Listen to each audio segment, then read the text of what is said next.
tak už od malá jsem jezdil s tátou, který jezdil závody a tam jsem to viděl, tak jsem si prostě jednou řekl, že bych to chtěl zkusit a od té doby jezdím, no.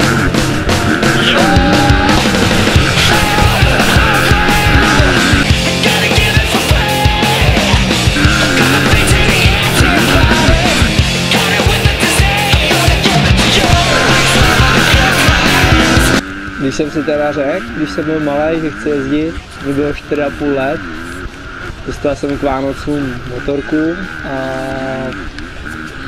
pak jsem jezdil, no. Teď mě 18, je to 14. sezóna.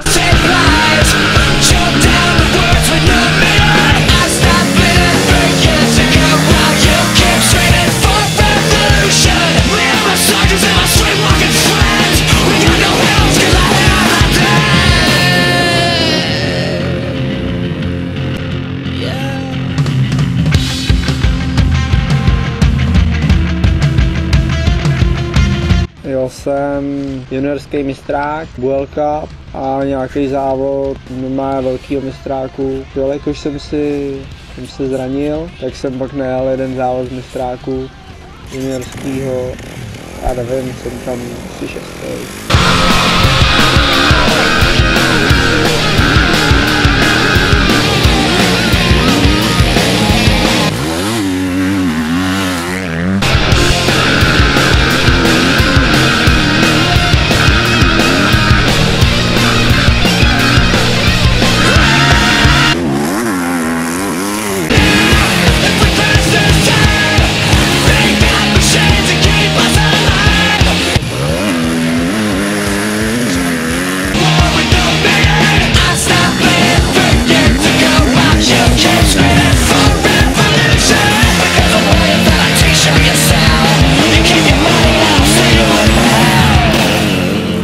Jo, tak máme sucho, bylo to vidět, párkrát se mi zaprášilo do huby.